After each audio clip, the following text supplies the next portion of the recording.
Man of Steel was incorrect, inaccurate. Well, one of the big things pathetic. is Superman kills a Zod at the end of it. I mean, I know this much. And, I mean, which goes completely against the whole concept of Superman. They did a storyline of whatever happened to Superman, which came out, I believe, in the 50s or 60s.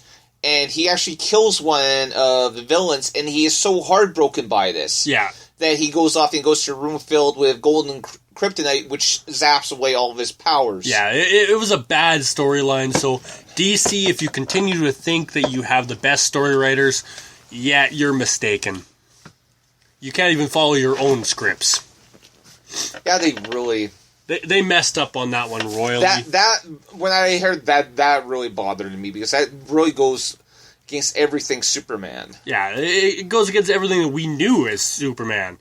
And you can't take it back. You can't go backwards and say, okay, that didn't happen. No, it's there.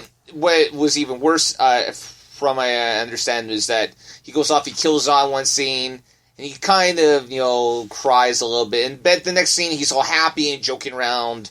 Yeah, and whenever Superman's been forced to kill anyone in the comics, it's always like a super down thing, and it takes him a long time to recover from it. Yeah, no, it wasn't a really good thing to do. It was kind of sad and pathetic. Now, as everyone knows, we've been talking about Ant-Man a lot. The commercials are coming out a lot. The movie date is coming out. They just did the premiere. July 17th, and is officially coming out. I'm excited for it. Every preview that comes out looks better and better and better. I saw the second trailer for the umpteenth time today, and it was just as good as the first time I saw it. I'm really looking forward to this. It brings chills. It's what I really like about this, and it sort of reminds me of Guardians of the Galaxy, is that it's not taking itself too serious. No. And, so it's going to be funny. Paul Rudd is a really great, comedic actor. Yeah. I'm a fan of Michael Douglas, who's playing Henry Pym in this. Yeah, I am still interested in one little storyline that keeps being flirted with. One moment, Stan Lee did confirm that he did a cameo in Ant-Man. A little while later, he said he didn't because of scheduling conflict. We're going to have to wait and see. Well, I think one of the fun things has always been is to, try to see where that Stan Lee cameo is going to be in the movies. Yeah. I mean, it's always something that, I've like, okay, where's Stan Lee going to pop up this time? Yeah, if he does not make a cameo, this will be the only second time that he has not appeared in, a movie. So it'll be strange, but it's something I guess in the future we're going to have to start getting used to. He's definitely not young anymore. Definitely not. Again, with, his recent hospital visits. He still acts young. Here's the thing. That's probably why he's outlived many of his contemporaries. Yeah. It's the fact that, he's been able to stay active. Yeah, no, he still does his, Spider-Man pose. He is the Betty White of the comic book world. Absolutely. He's about as more popular than any U.S. president ever could be. Honestly, I think if he were to run for president, there would be no vote needed. Honestly, Geeks United. I think he probably would get at least a quarter of the population, because it's like, wait a minute, Stan Lee's going off? Yeah. He was the leader of Marvel! Yeah, He came up with all these great characters. We can trust him as our president! Yeah. I would move to the States if Stan Lee was president. Oh, crap. I can't remember the guy with the toupee anymore. I'm just thinking Stan Lee. To heck with everybody else. I'm voting Stan Lee. Oh, Donald Trump. There. Oh, yeah, there's a sci-fi guy, man. Yeah, there's a sci-fi guy. He could play in a few sci-fi movies. Oh, yeah. Attack of the Hair Snatcher. So, Guardians of the Galaxy director James Gunn, he apparently went to the special premiere of Ant-Man. He called it a complete blast. I'm not going to read everything he said because it just kind of seems a little bit of a fluff piece. Now, I don't know if this is a shot against the own movie that he directed, but he says on Facebook he wrote about the film saying that it may be Marvel's best since the first Iron Man. So if you're reading Gunn, or if you're listening to us, Gunn, are you calling your own movie crap compared to Ant-Man? He goes off and he says there's a certain movie that he's kind of biased about. And I think what he's going off and he is saying is that he doesn't want to include Guardians of the Galaxy simply because that would be sounding arrogant and biased. True. But I mean, honestly, I like the first Iron Man movie. In fact, I like both the movies Jon Favreau directed. Yeah. I didn't so much like Iron Man 3, but again, that seems to be a thing with trilogies. It's always the third one seems to lose something. And apparently Star Wars number 7, with the Marvel tag, yay Marvel! Yeah, the comic. Is retail order cut off for July 29th. I may be reading this wrong, but whatever. So it's coming. My facts are wrong. This is what you get for, last minute reading. So those books, going on comicbook.com. Those books are coming out. Hey, I like comicbook.com. They have good things. They're a good website. They have apparently completed the script for Justice League.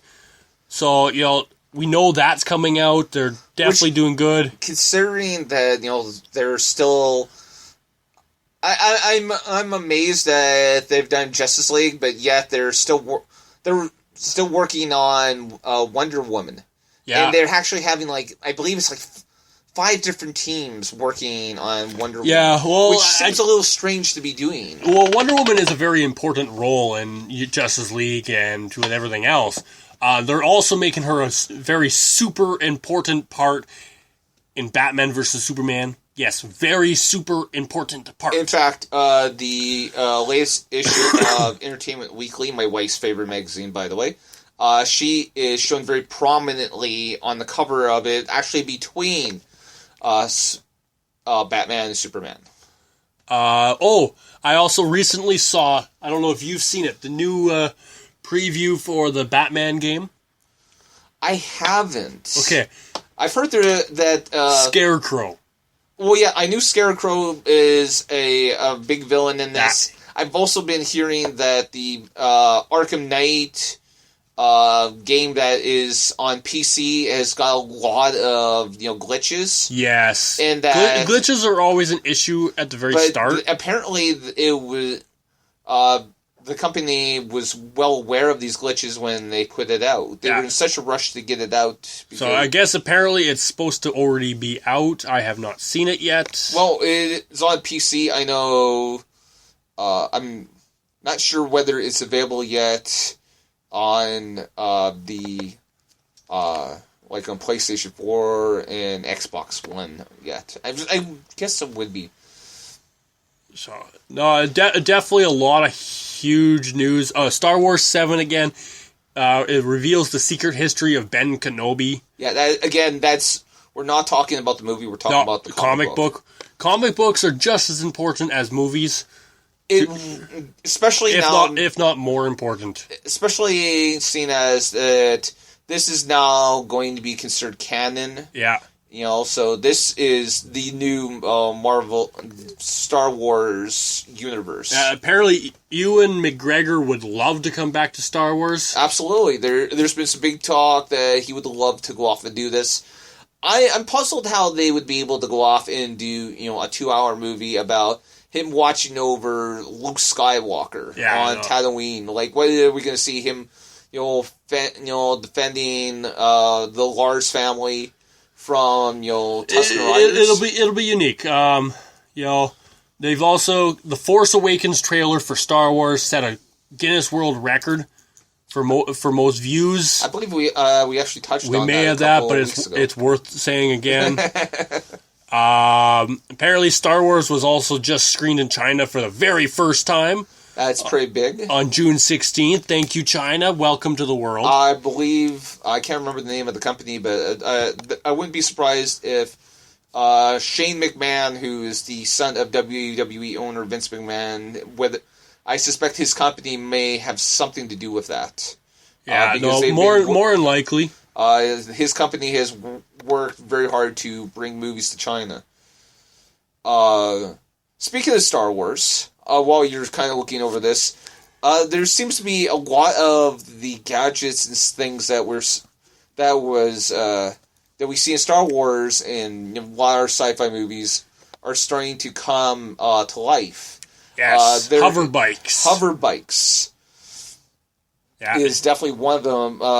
The other is prosthetic limbs. It's not prosthetic limbs themselves aren't necessarily a new thing, but this would actually allow you to actually almost to be able to feel things with the prosthetics. So when you're picking something up, you actually would be able to physically tell.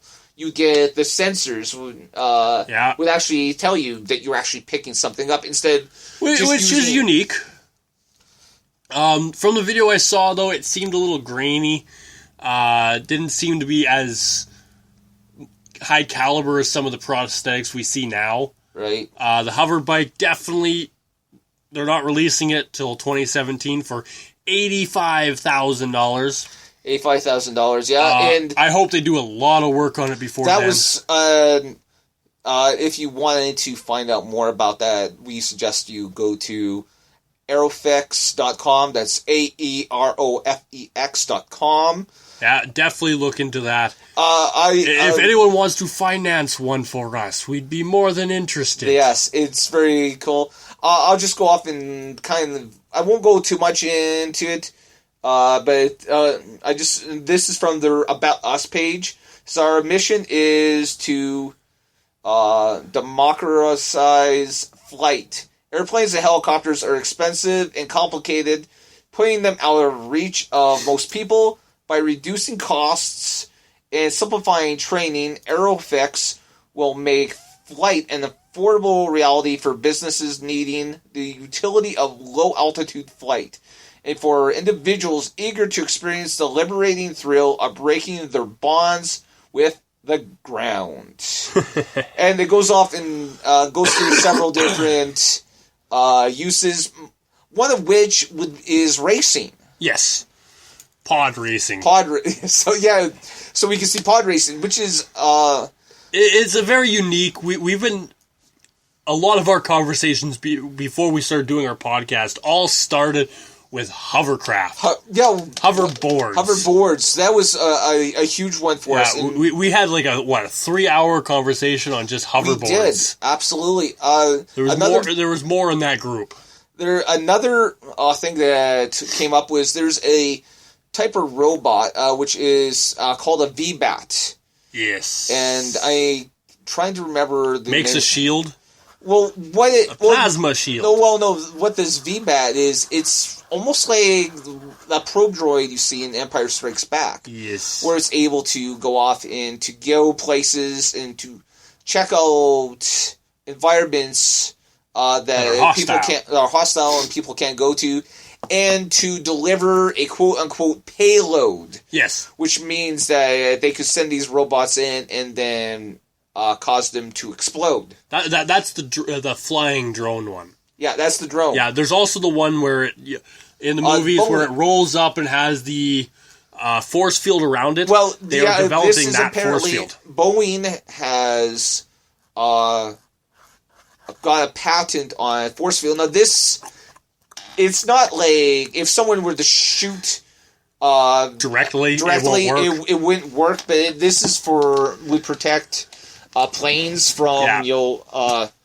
shrapnel and basically most of the Star Wars related stuff that they are developing are all military developing. And also, they're actually talking about developing laser cannons. Apparently they already have, and it's already been equipped to a ship. I don't remember the ship. It's an American one. That'd be cool if it works, but also very hurtful. Now, the one thing that, I don't know if you've noticed before. They're talking about the Red Hulk. The Red Hulk. Yes, I remember hearing about this.